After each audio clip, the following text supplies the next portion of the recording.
मल्हार,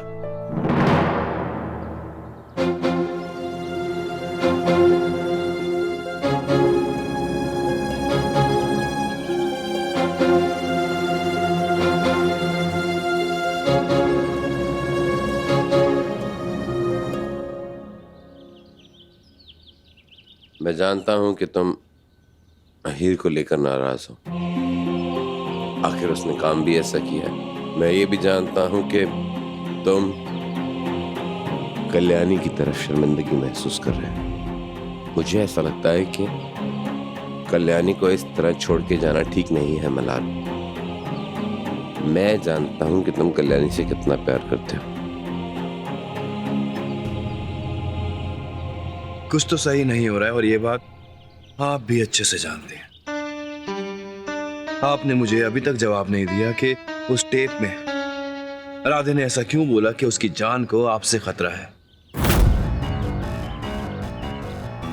हाँ के मल्हार, मैं क्या क्या बोलूं और क्या बताऊं? मैं सच खुद नहीं जानता हूं तो मैं कैसे बता सकता हूं? मैं तो ये तक नहीं जानता कि वो राधे कौन है। मुझे कोई अंदाजा नहीं है और वो मेरा नाम क्यों ले रहा है। मैं नहीं जानता। आपकी आंखें और आपके अल्फाज मेल नहीं खा रहे हैं काका। कोई बात नहीं, सच तो मैं ढूंढ के रहूंगा। आज माई की बेल का आखिरी दिन है। किसी भी हालत में मुझे एक गुत्थी आज सुलझानी होगी।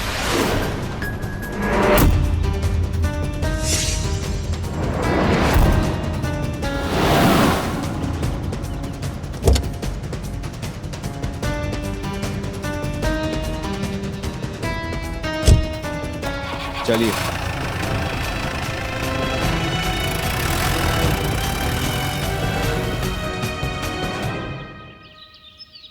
ये बताओ, तुम्हारा पति दारू भी पिया था क्या? हाँ, थोड़ा थोड़ा। जैन सर,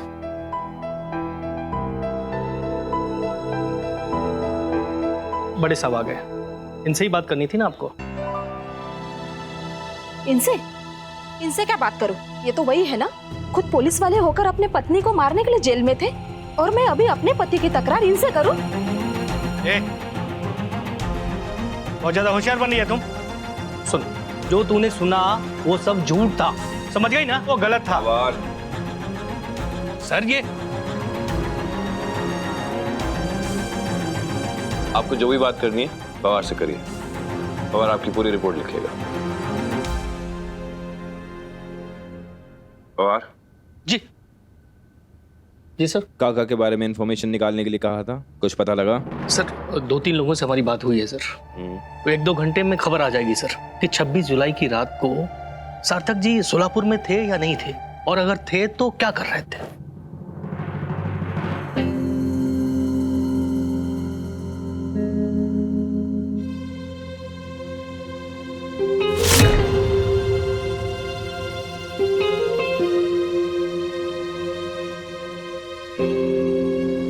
मल्हार जी, मल्हार जी, मल्हार जी, मल्हार जी, मल्हार जी, देखिए प्लीज मल्हार जी, मुझसे से नाराज मत रहिए ना।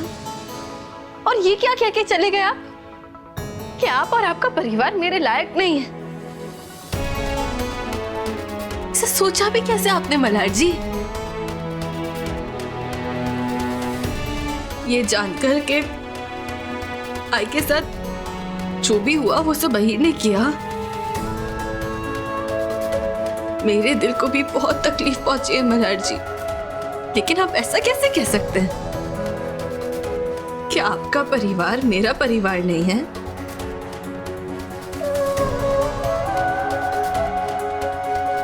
यही तो तकलीफ है कि मेरे परिवार की जिम्मेदारी भी अब तुम्हारे सर का बोझ बन गई है।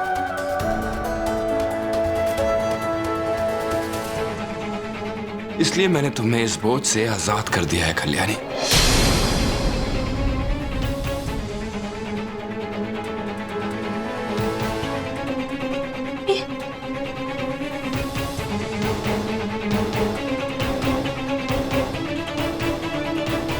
बिल्कुल नहीं, आप मुझसे मेरा कोई हक नहीं छीन सकते।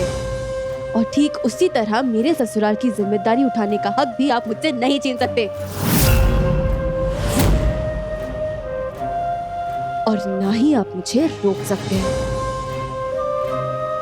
अब मैं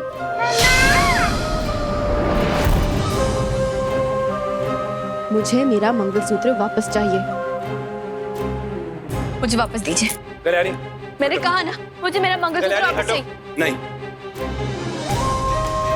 एक मंगलसूत्र औरत का सबसे कीमती गहना इसलिए होता है क्योंकि एक सुहागन को अपने पति पर गर्व होता है,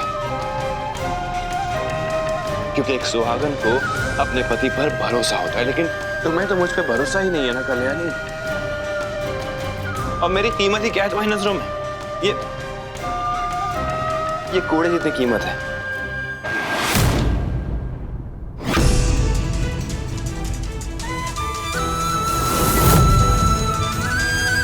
क्या करोगी ऐसा मंगलसूत्र पहन के जिसकी कीमत तुम्हारी नजरों में कचरे के डब्बे की तरह हो? तुम्हें तो बल्कि खुश होना चाहिए ना कि अब तुम्हें अपने गले में इसका बोझ डाल के नहीं घूमना पड़ेगा। बोझ, ठीक है।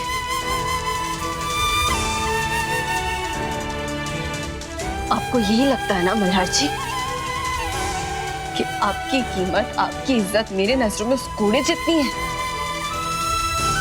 तो ठीक है,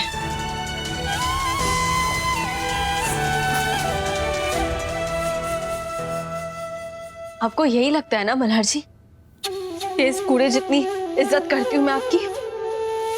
तो ठीक है, कूड़ा ही सही। मैंने अपनी जिंदगी के लिए ये कूड़ा ही चुना है मल्हार जी।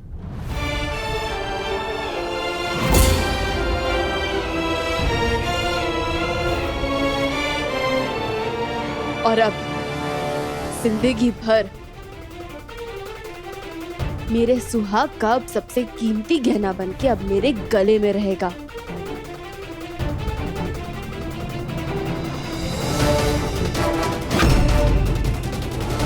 सही तो कहा मैंने,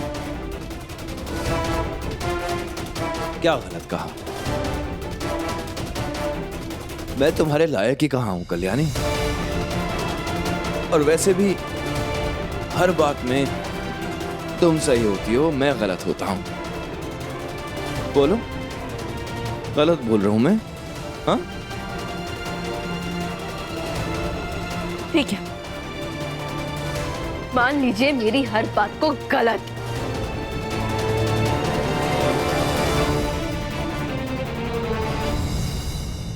अब ना मैं कुछ बोलूंगी ही नहीं, मैं कुछ नहीं बोलूंगी आपको। मैं अब तो मुंह ही बंद कर लेती हूँ ना। आज के बाद कल्याणी आपको कुछ नहीं बोलेगी।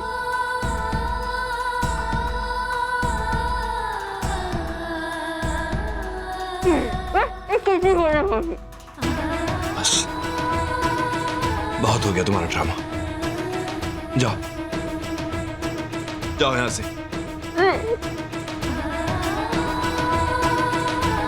बस जाओ यहां से।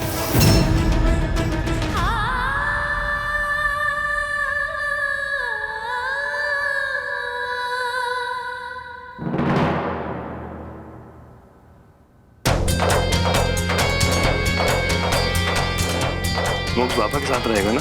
हाँ, बाबा भी मोक्ष का ख्याल रख सकते हैं ना? मोक्ष आई आराम करेगी और मोक्ष पापा के साथ रहेगा, ठीक है?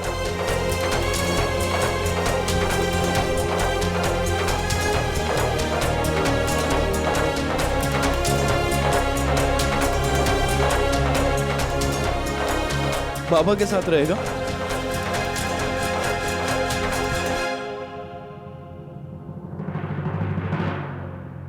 हाँ